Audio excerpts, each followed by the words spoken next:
दंतेवाड़ा में 4 नक्सली ढेर कर दिए गए हैं। छत्तीसगढ़ के दंतेवाड़ा से खबर, जहां 4 नक्सली मारे गए हैं, ढेर कर दिए गए। लगातार इस इलाके में ऑपरेशन जवानों की तरफ से चलाया जा रहा था और एक बड़ी सफलता टीम के हाथ नक्सलियों के खिलाफ ऑपरेशन जारी है। 4 नक्सली ढेर कर दिए गए हैं। मुठभेड़ हो रही थी और बताया जा रहा था कि इस इलाके से लगातार फायरिंग की आवाज भी आ रही थी। सुरक्षा बलों ने घेराबंदी की और उसके बाद फायरिंग के बाद 4 नक्सली ढेर और नक्सलियों के पास से AK-47 SLR बरामद कर ली गई है। तो ये बड़ी खबर आपको बता रहे हैं छत्तीसगढ़ के दंतेवाड़ा से, जहां नक्सली बहुल क्षेत्र है और लगातार यहां पर इलाके में ऑपरेशन चलाया जा रहा था, जहां बड़ी सफलता टीम के हाथ लगी है।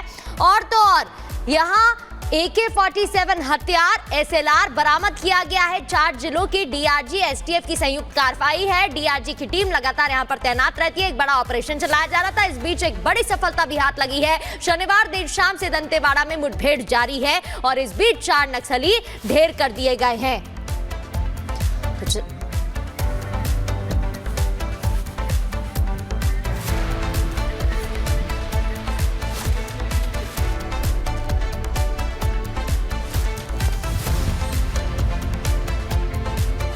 और आगे बढ़ते हुए बात महाकुंभ की करेंगे, जहां महाकुंभ की तैयारी जोरों शोरों से चल रही है और इसको लेकर श्रद्धालुओं को कोई परेशानी ना हो, इसका भी खास इंतजाम रखा जा रहा है। दूसरी ओर सुरक्षा के भी पुख्ता इंतजाम है। CCTV कैमरे से नजर रखी जा रही है। वहीं 7 लेयर सिक्योरिटी का भी इंतजाम है। तो आप देख सकते हैं घोड़े पर सवार फोर्सेस लगातार चप्पे चप्पे पर पैनी नजर रख रही हैं। हर जगह पुलिस का पहरा है और ये तस्वीरें आप देख रहे हैं CCTV कैमरे से नजर, ड्रोन से भी निगरानी और ये तस्वीरें आपके सामने।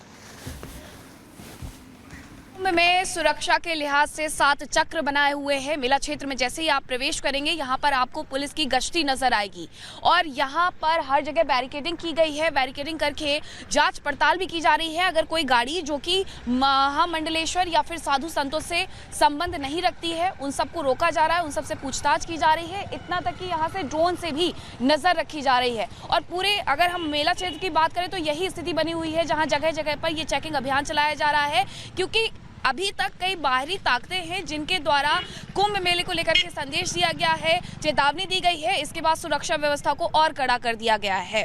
कल DGP उत्तर प्रदेश के आए हुए थे, उन्होंने भी कहा कि सुरक्षा व्यवस्था के लिहाज से 7 चक्र बनाए गए हैं और उसी के लिहाज से यहाँ सुरक्षा पुख्ता की जा रही है।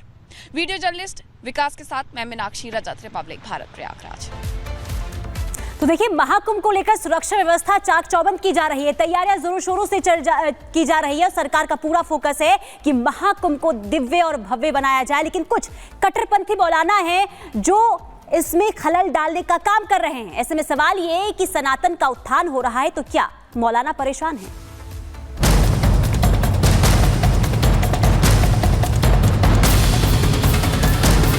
जो शामियाने तंबू वगैरह लगाए गए हैं, इंतजाम किए गए हैं, मेला लग रहा है, ये वक्त की ज़मीन है।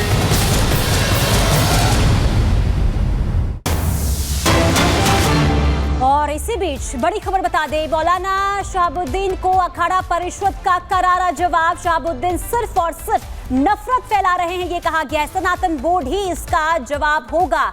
27 जनवरी को धर्म संसद करेंगे। अखाड़ा परिषद की तरफ से जवाब दिया गया है। शहाबुद्दीन रिजवी को देश भर के संत सनातन बोर्ड की रूपरेखा तैयार करेंगे। तो मौलाना शहाबुद्दीन रिजवी की तरफ से जो बयान दिया गया था और ये कहा गया था कि वक्फ की जमीन पर महाकुंभ का आयोजन हो रहा है, इस पर अखाड़ा परिषद का ये जवाब। हमारे साथ है अखिल भारतीय अखाड़ा परिषद के अध्यक्ष रविंद्र पुरी जी महाराज, उनसे हम बात करेंगे। महाराज जी, आखिरकार देश में ये चल क्या रहा है? इतनी नफरत क्यों? अब शहाबुद्दीन रिजवी ये कह रहे हैं कि जहां पर मेला बना हुआ है महाकुंभ का, वो जमीन तो वक्फ बोर्ड की है। बहुत बहुत आशीर्वाद, साधुवाद आर भारत को। आपने देखा होगा, इन्होंने पूरे हिंदुस्तान में जहाँ जहाँ इनको अच्छा दिखता है वो सब इनका है। इन्होंने ये भी कहा था पार्लियामेंट हमारा है, जितने एयरपोर्ट इनके हैं, अब मेला भूमि भी इनकी हो गई। अब ये कहाँ से लेके आए थे ये भी हमें सोचना पड़ेगा।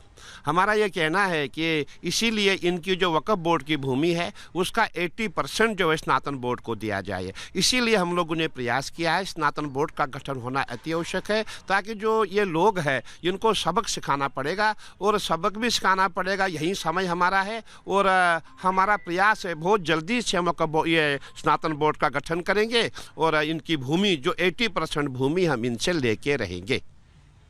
एक तरफ वो ये भी कहते हैं कि वक्फ बोर्ड की, दूसरी तरफ वो ये भी कहते हैं कि किसी मुस्लिम व्यक्ति के द्वारा बेची गई थी। अपनी ही बातों में वो कॉन्ट्राडिक्ट करते हुए नजर आते हैं। नहीं, जब बेची गई है फिर उनकी ये कहाँ से हो गई? मतलब मुसलमानों की भूमि वो वक्फ बोर्ड की हो गई, या जब बेच दी गई है हिंदू को बेची या मुसलमान को बेची, अब उनका उसमें अधिकार तो नहीं है। लेकिन कहने का तात्पर्य इनको कोई न कोई दंगा करना, दंगा भड़काना है, वाद विवाद इनको करना है। इसीलिए हमने प्रयास किया था कि ऐसे ऐसे लोगों को मेला क्षेत्र में न आने दिया जाए। और ये लोग जो है बहुत दुष्ट लोग हैं और मैं समझता हूँ इन लोगों से हमें दो हाथ आगे चल के करना पड़ेगा। जब हमारा स्नातन बोर्ड बनेगा हम इनसे भूमि लेके रहेंगे और जो मेजॉरिटी के हिसाब से भूमि हमें हिस्से में आएगी वो हम लेके रहेंगे। तो ये मुस्लिमों के नेता बन रहे हैं या जानबूझ करके जो नफरती गैंग है उसे एक्टिव कर रहे हैं? देखिए, आपने देखा होगा ये जितने भी लोग हैं ये हमेशा इनका प्रयास रहा है कि कैसे हम लोग स्नातन का विरोध करें और इन्होंने पूरा प्रयास किया है स्नातन कैसे मिट जाए, जितने भी हमारे हिंदू हैं हिंदुओं का विरोध कैसे किया जाए। और आप देख रहे हैं पूरे भारत में ऐसा हो रहा है और इसीलिए हमने ये प्रयास किया है कि स्नातन बोर्ड हमारा बनेगा, उस समय इनको ऐसा जवाब हम देंगे कि जीवन में याद रखेंगे। और स्नातन बोर्ड का गठन इसलिए बहुत अति आवश्यक है क्योंकि आपने देखा होगा इनके पास जो है करीबन 1 स्टेट की लैंड इनके पास है और हमारे पास कुछ भी नहीं है। हमारे जितने भी मंदिर है, जितने मठ है, सब सरकार ने लिए, सरकार ने कब्जे किए, लोगों ने कब्जे किए, हमारे पास कुछ भी नहीं बचा है। इसीलिए हम चाहते हैं स्नातन बोर्ड का गठन हो जाए और इनकी भूमि भी हम लेंगे और जो जो मंदिर मठ हमारे लोगों के पास है वो पुनः वापस हो जाएंगे। तो वक्फ बोर्ड का जवाब सिर्फ और सिर्फ सनातन बोर्ड हो सकता है। और ये क्या महाकुंभ में आप लोग मांग करने वाले हैं? क्योंकि मैंने सुना है 26 जनवरी को एक धर्म संसद भी साधुओं के द्वारा बुलाई गई है। देखिए, हमारा प्रयास है 27 जनवरी को हमने धर्म संसद रखा हुआ है जिसमें सभी साधु संत महामंडलेश्वर देश विदेश से लोग आएंगे और हमारा प्रयास है बहुत जल्दी हम निर्णय लें। हमारा ये है कि उसका प्रारूप कैसे होगा, कैसे बनाया जाए, सबसे वार्ता होगी, उसके बाद हम प्रयास करेंगे स्नातन बोर्ड का गठन हो। और कुंभ की जमीन पर वक्फ के दावा करने वाले बयान पर अब अखाड़ा परिषद के सचिव ने करारा प्रहार किया है और उन्होंने कहा है कि गंगा जी सनातन के समय से है, इसके अलावा कुंभ सतयुग के समय से है और जो भी लोग इस पर बयान दे रहे हैं वो गलत है। क्या कुछ कहा है, आपको सुनवाते हैं। महाराज जी, ये बताइएगा कि एक तरफ ये कहा जा रहा है कि धर्मांतरण, दूसरी तरफ कहा जा रहा है कि जो जमीन है गंगा की जमीन पे क्या कोई अपना हक, अपना दावा पेश कर सकता है? ये तो मूर्ख आदमी है। ये पूछिए, गंगा जी हमारी सनातन यानी सतयुग से चली आ रही है, ये कुंभ हमारा सतयुग से चला आ रहा है। अब इनसे पूछिए ये जमीन इनकी कैसे हो गई? ये धर्म पहले आया कि हम लोग पहले से है? वक्फ बोर्ड तो बाद में बना ना।